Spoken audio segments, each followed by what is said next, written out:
There must have been a rather scandalous event that accompanied Dogen when he returned from China. There were all sorts of expectations for his return.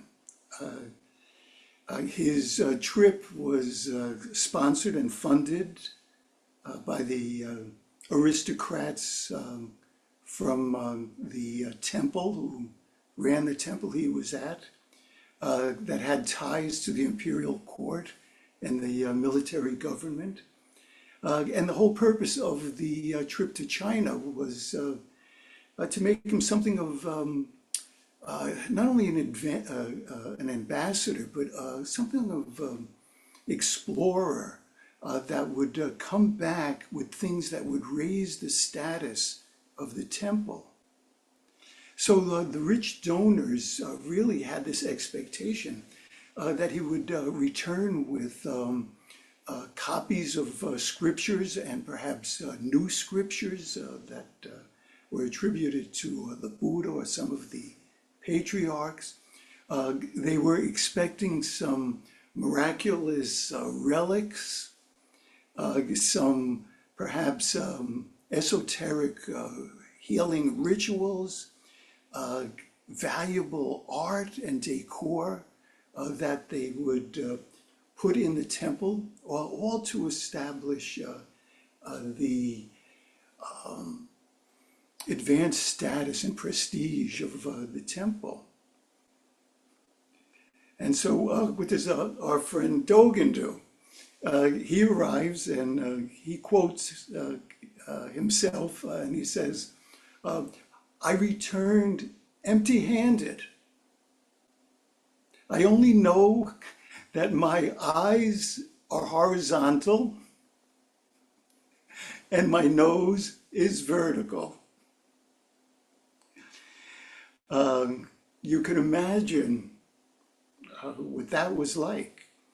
But he came back empty-handed, but he was bearing an incredibly life-changing wisdom.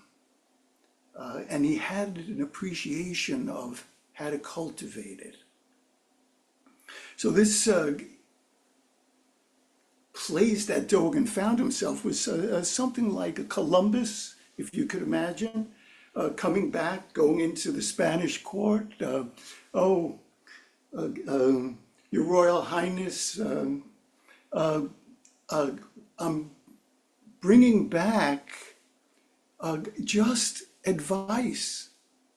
After all the money you spent off all the years, I'm bringing back the advice of you should live simply like the people I met on the trip.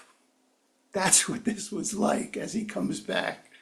He's basically saying, forget all your religious practices because the way Zen and Buddhism was lived in China had a very esoteric, ritualistic nature, but monks were really looking at it as ways to advance so that they could get a imperial appointment. He said, forget any new territory, power, prestige, all of that. So as you can imagine, it didn't go well for good old Dogen. So he returns to the temple, and then not too long afterwards, he was basically pushed out, and a donor bought some new land for another monastic temple and setting. So given our culture of fame and gain, this unbelievable revolutionary approach is relevant for us today. And contrary to logic, and as fanciful as it would be like an invitation to be a Luke Skywalker in Star Wars, you know the scene. He's being trained by Obi-Wan Kenobi on how to use his laser gun and avoid getting shot. And there is this drone that's flying, shooting him, and this poor Luke Skywalker is getting shot left, right, and center, as unsuccessful as you could imagine. And Obi-Wan Kenobi says, put on your blast shield mask where you can't see anything, and then give it a try. And then, of course, Luke Skywalker is knocking down all of the incoming laser beams. So this is something what Dogen's practice is inviting us to do. His advice to us is to study the way, and I'm quoting here from actually one of his early writings that didn't get too much notice. It's called Advice to Studying on the Way. It didn't make it into the Shobu Genzo, which had all the wonderful teishos and talks that he had given and writings. But this one, Advice on Studying the Way, was written very, very early. And he just says, he has 10 things, but I want to give you two, the first two.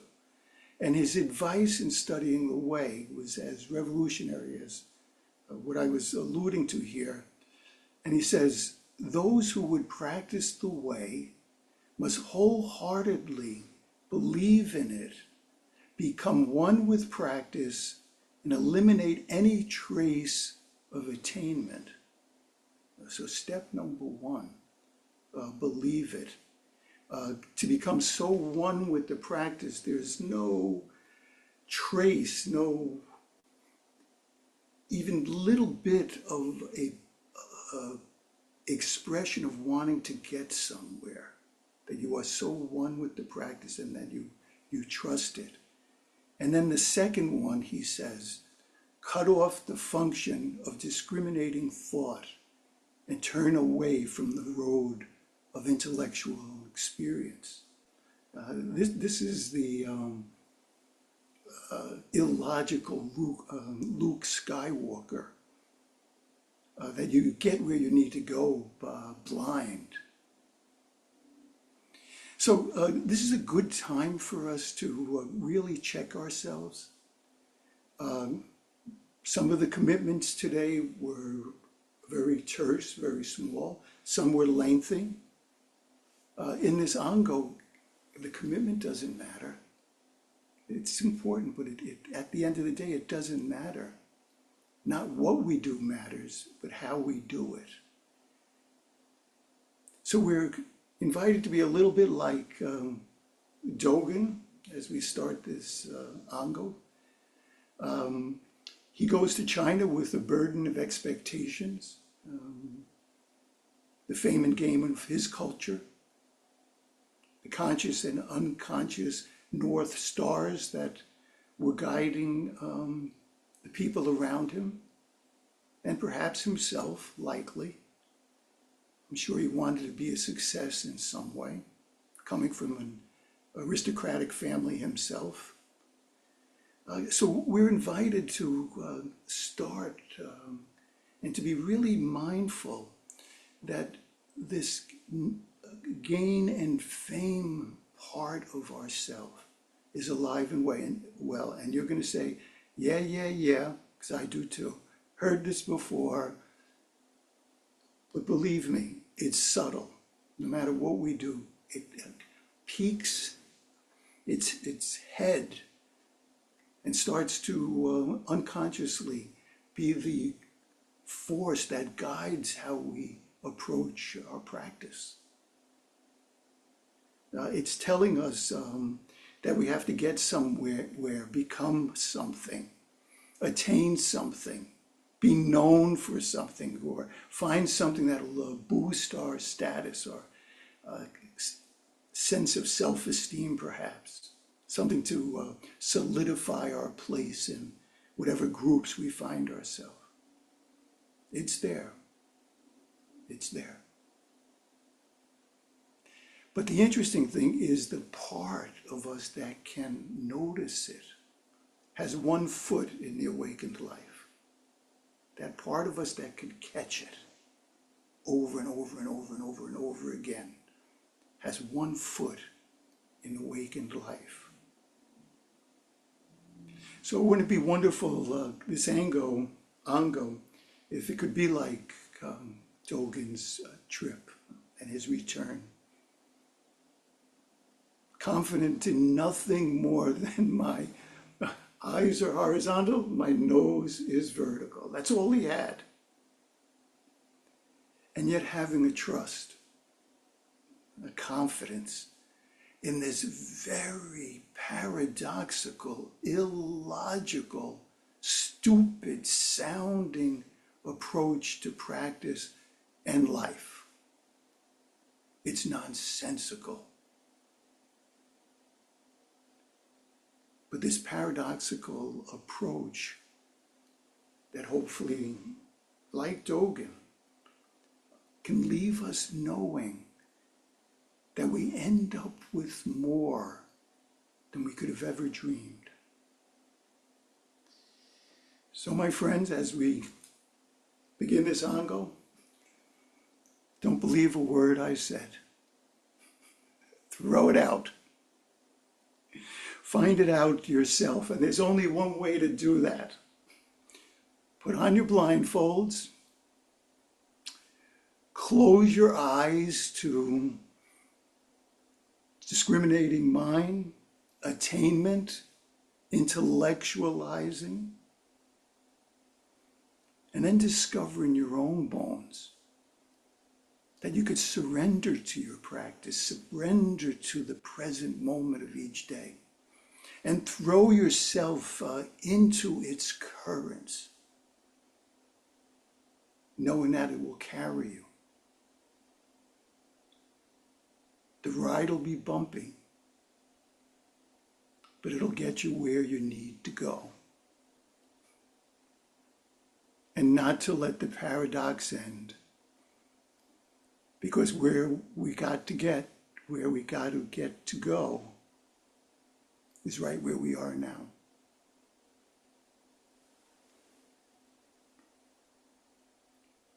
Happy Ango, everyone.